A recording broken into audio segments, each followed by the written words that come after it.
weekend, and Mr. Bitter, I'll tell you what, every game has lived up to what you would expect a game to be like on championship weekend. Oh, it gets better and better with every set, with every match. As we advance each round further into the tournament, the games are getting more and more exciting. The stories are getting more and more complex. Yes, they and are. Holy smokes, Naniwa just beaten ST. Yeah, quite an amazing feat there, as I think there's a little bit of mixed reaction coming from the fans and the community out there. But the game was won. Naniwa did it not once but twice here, having defeated him also at the MLG Global Invitationals. Of course, that takes us to our next match, and although some of the storylines have been complex and a little crazy, this one's pretty simple. EGHuK versus Liquid Hero. EG, formerly of Team Liquid, joining Evil Geniuses, and Liquid Hero, the recruit post-HuK leaving Team Liquid. This rivalry has sort of set a stage for itself, whether it has been intentional or not, but now here are two of their top players going at it, butting heads, and ultimately what is a new team rivalry for StarCraft 2. Oh, you're absolutely right. HuK was kind of the Liquid golden boy for a long, long time. There was a ton of unrest in the community when he moved to EG. Hero sort of being picked up by Liquid. I don't know if you can say he was a replacement for HuK, but he filled that slot. He filled that hole in their roster.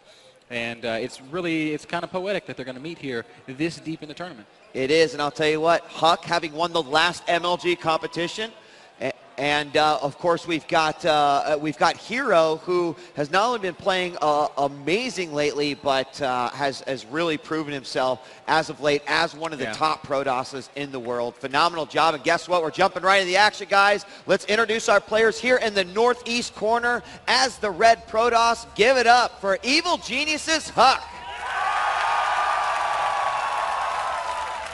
Oh my, what a warm reception for HuK. Everybody loves HuK. But I hope there's a lot of love out there for Liquid Hero.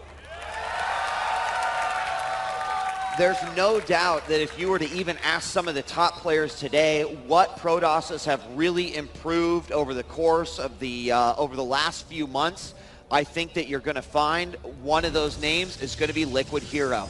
We've been watching him stream lately. We've been seeing him perform better and better in competitions. And quite frankly, he is, in my opinion, one of those Protoss players that you just have to keep an eye on. Oh, I could not agree more. I remember when I first noticed Hero, what was the tournament? He played against Idra, played an awesome macro game on Metalopolis. I feel like it was maybe back in the IPL. And it was just incredible play, man. His PVZ was top-notch, world-class. But his other matchups were a little bit suspect. And I was like, wow, this guy's got some amazing PVZ, but does he have what it takes to really take it to the next level in the other matchups as well? And at the time, he didn't. But here at MLG, he's been playing great PVT. He's been playing some awesome PvP. And now he's got a PvP hurdle in HuK, man, that this would really prove that Hero is a top-class, world-class, S-class competitor. Oh, and HuK does manage to get the probe. I mean, you are absolutely right. Of course, throwing PvP into the mix, it does kind of change things. And I think that that will be one of the aspects that can certainly set the precedence for how HuK and Hero will do in this matchup. PvP, just kind of one of those things that some players love, they're okay with. Other players, not so much. But I think the comfort level of both these players, at least they have a pretty good idea what their opponent is capable of, and I honestly can't play up sort of the built-in rivalry that exists here no matter what. I mean, we see it happen in major sporting headlines as well, where one player will go over to another team and it creates almost an instant rivalry. But between Evil Geniuses and Liquid, it's one of those that I think will be around for quite a long time. Oh, absolutely. The two best foreigner teams. Well, I don't know. Maybe it's unfair to say they're hands down the two best foreigner teams, but they're certainly the two most known and the most recognized foreigner teams in the community. And just to come back one more time, talking about Hero and his matchups, you know, HuK has a reputation as having awesome PvP. So this is the test, man. If Hero wins here, he's here, and you know, he's not going anywhere. Yeah, HuK still scouting with this probe. Getting some good information. Zealot is on the chase. He's going to definitely note that there is only one gas up. Here comes the probe for Hero. An instant chrono boost going down on that gateway, but unfortunately the probe is going to scout what he needs to see. Oh, actually, he didn't scout the gas.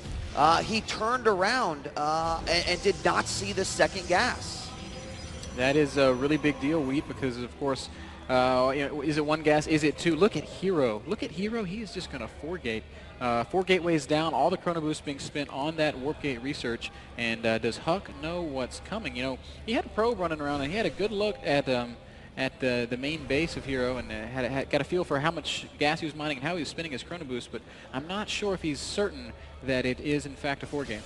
Yeah, I don't think he knows quite yet either. However, EGHuK, being always active with the probe, does have one coming back around, going to skirt around through the natural and eventually get inside the Oh, EGHuK, hello, dropping a little pylon right there, and may decide to actually go his own way. He has 3 stalkers out.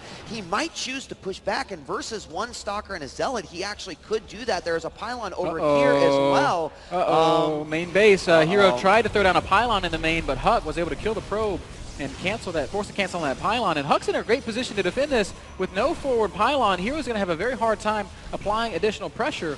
And with all of Hero's units over here on EGHuK's side of the map, EGHuK could warp in zealots down here off this proxy pylon and do a ton of damage in Hero's main base. Yeah, there are a bunch of stalkers on their way up. Only 4 stalkers here for EGHuK. Oh and my he does God. not have warp Warp gate gate's research not done. done. It's not quite done. He's going to need some time to open up these gateways as well. Probes do come out to try to do some additional damage here to those stalkers, but EGHuK is losing. He's down to just 2 stalkers right now versus 4. The warp gates are opening. Should have a warp in any moment, and there it is. He did have to pull several probes off there, but he does manage to stay alive at least for a little bit longer. Yeah, don't go up there here. That's too many stalkers. Maybe after your next warp in. And I'm kind of surprised that he backed out there. I felt like he was in a position to do a little bit more damage. But EGHuK, man, I don't know why his warp gate was so late. That was really scary. He could have just lost the game there. Yeah, EGHuK also sending a probe back in, forcing a zealot to be. Oh, nice force field. Hero force field. He traps those zealots inside and 1 stalker as well. However, Hero does get rewarded with a 1 stalker kill. Now, I was saying earlier that this probe had gone into the main base, was doing a little bit of harassment, caused the force of this zealot to be more, warped in, but we still have this pylon down below. It's not something that EGHuK can use immediately, but we might see him as he is pushing out of his base. If he warps some units in down there, if he feels comfortable attacking like that, it could be a nice engagement here for EGHuK, but Hero is not done yet. Here we've got more units warping in. He does not want to get caught off guard. EGHuK may have extended himself just a little bit too far. He is going to certainly lose 1 stalker there. It does go down, and will he get another force field up? He needs to. Excellent micro by Hero there, and somehow that 1 stalker ends up getting stuck. But Hero showing off some excellent micro. 6 stalkers to 4 is the count right now. EGHuK still with that high ground advantage, still able to warp in sentries. So, you know, it's going to be very tough for Hero. 3 zealots. Yeah, he decided once he had that force field. Oh my gosh, and EGHuK moving out at the same time. He needs to he drops 2 zealots outside, but at the same time, there are several zealots going to town inside the base of Liquid Hero. I think there's no warping capabilities. Here is 1 unit, another zealot, actually a sentry coming into play, but he might actually do some damage here. Meanwhile, the force fields continue to keep EGHuK alive at his base. Oh no, now the sentries are all stuck on the force field, and EGHuK is doing huge amounts of damage with just a couple of zealots. Oh my god, all the probes are just lined up sitting in this 1 zealot is having a party. Taking out as many probes as possible, finally a surround, and now EGHuK has also made his way out of the base as Hero has to pull these units back. The pylon is still there for EGHuK to warp in, and he's continuing to do more and more damage. Looking at it, 11 probes were killed in this, and that leaves EGHuK at a huge 12 probe advantage. Hero still microing very well out on the map, but the unit count is just swinging heavily in EGHuK's favor. And another force field going down. EGHuK warped that sentry in on the proxy pylon, catching all of Hero's units, and he's doing so much damage.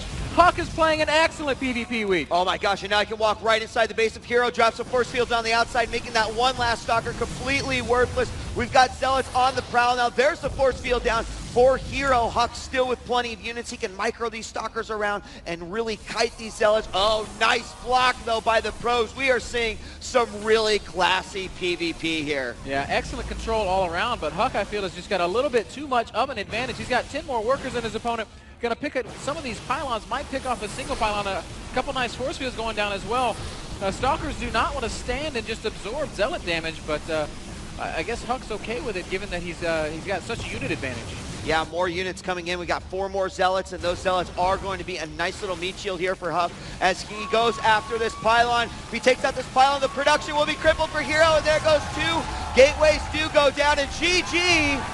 EGHuK takes game number 1. Got a little bit